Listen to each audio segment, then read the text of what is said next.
What is going on, Citigroup? Guys, I am so excited to be here hanging out with you guys. It's going to be the best Citigroup yet, honestly, just because I said that.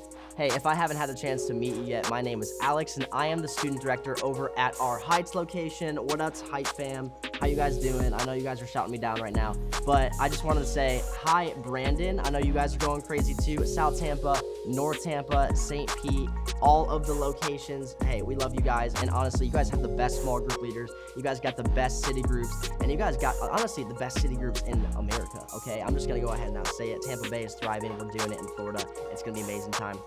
Before I wanted to go into the lesson, I needed to ask you guys a really important question. I have been asking for the past month, the past week, which food is better, all right? And you guys had to settle this for me because it's a big, big debate.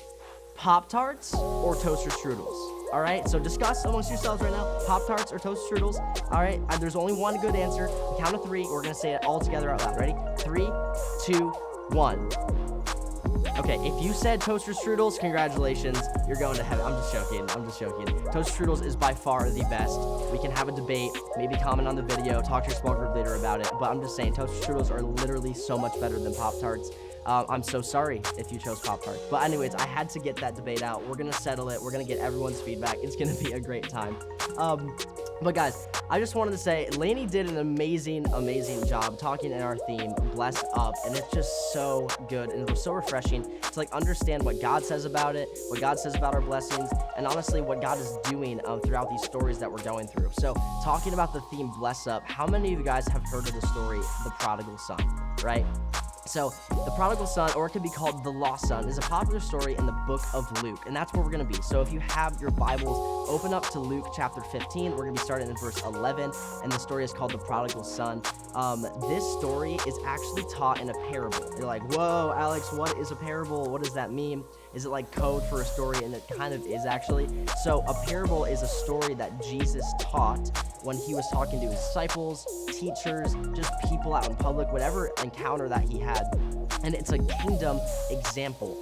It's a kingdom-based story of how heaven operates, how God operates with his people just in the heavenly world. And so Jesus here is sharing a story with us about a son who was lost and then was found. And this story offers us such a great perspective on blessings and what blessings we have, how we shouldn't.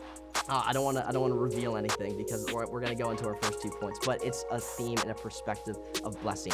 So we're going to start in verse 11 of chapter 15 in the book of Luke, and I'm not going to go verse by verse. Instead, I'm just going to give you kind of a synopsis, a short summary of it all, but I still want you guys to follow along, and even your small groups kind of take these verses out, and we'll talk about it as well. So once upon a time, there was a father, right? The father had 2 sons, and this one son really wanted his inheritance, like bad. Like he really wanted it. The father had been storing up money, his real estate, all the kind of things that he had. And the son was like, hey, can I get my share? Like pretty aggressively too.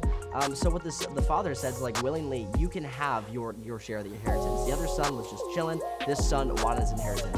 So what did he do? The Bible says in verse 13 that not long after that, the younger son got together all he had, set off for a distant country, and there squandered his wealth and wild living. Guys, if this were the 21st century, we're talking about hopping on the plane, sitting first class, getting all the meals, getting a top floor suite in Las Vegas, going to the casino, and just living it up, right? And he just spent all of his money doing wild living. Yeah, and that's not something you guys should do with like a good amount of money. If like you guys just got a whole bunch of money off the GameStop, trend that was going on, or like you guys are in Bitcoin or Dogecoin, wherever it is, do not spend your rich money or your inheritance on that kind of stuff. But that's not the point. That is just fun. So that's exactly what he did. And then right after that, a famine struck the land, struck the area that he was in. And so what did the son do? He spent all of his money.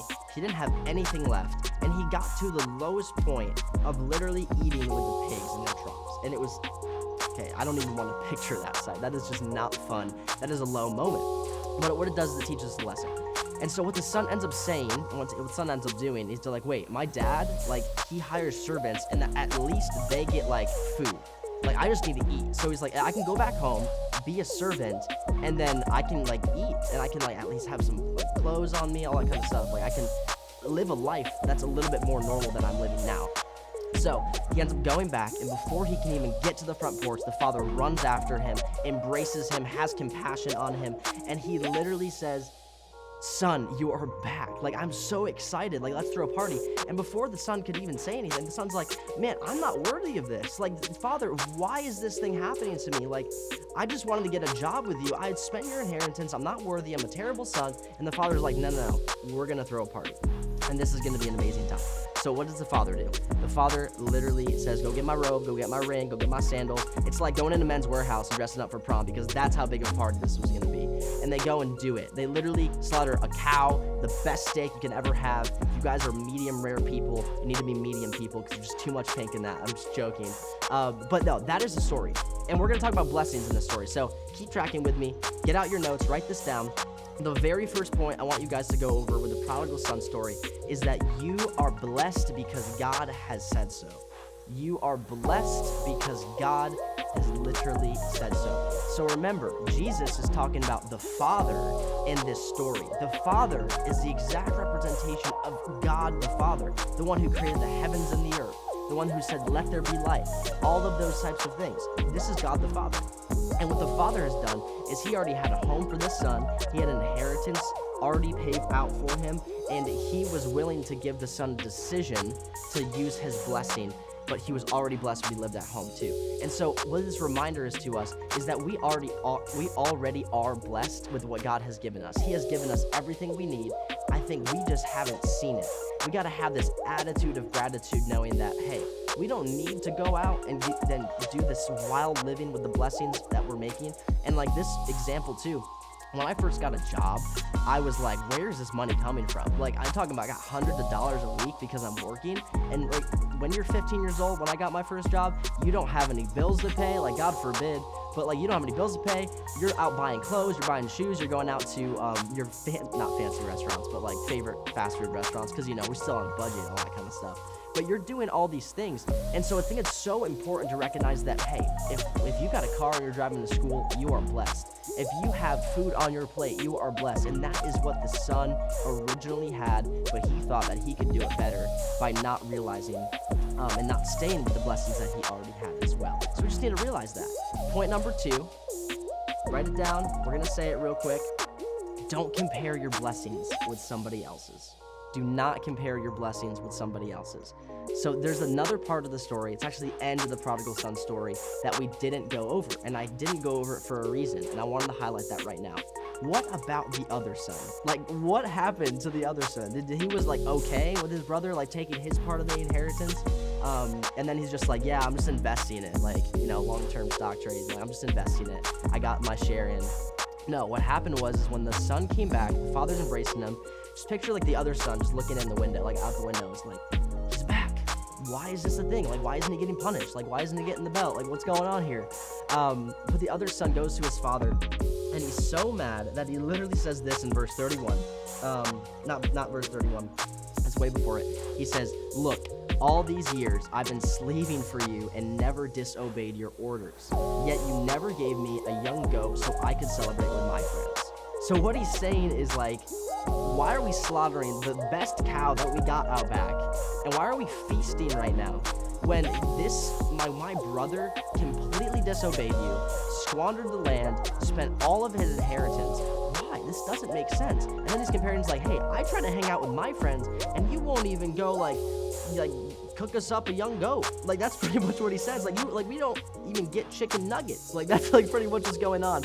And he's like, I never disobeyed you. I never did any of those types of things. And what the father says in response to this, and it's so key, and this is God's perspective on your life and on blessings, and he says, my son, you are always with me, and everything I have is yours. But we had to celebrate and be glad because the brother of yours was dead and is alive again. He was lost, and now he is found. And that is so profound. That verse right there talks about, hey, the father says, you are always with me, and everything I have is yours. Don't we serve a God who is always with us and gives us what we need, and everything that he has is also ours because we are Christ followers? And that goes along with the first point. But the second one is talking about, like, celebrate your brother. He's dead and now he's back. We cannot compare our blessings to somebody else's. We cannot be that brother that says, why don't I get this? But we have to understand the circumstance of his brother was literally death to life, when the other brother just was not grateful for the things that he was already doing. You see, the other brother was living such a more blessed life for a longer span of time. But then when the son came back who spent his inheritance, he had to be redeemed, and he was not living a blessed life because of the wild living that he was doing. So keep that reminder. If you have like the things I just explained, if you have a car, if you have food on the plate, if you have a shelter over your head, if you're going on vacations, if you're going out to dinner, if you're literally living your best life, be grateful for it. Be grateful for it. Don't compare it to somebody else, but instead we should celebrate. And that is exactly what the father says to the other son, the other brother who's mad, who's comparing. He's like, celebrate with us. This is a big deal.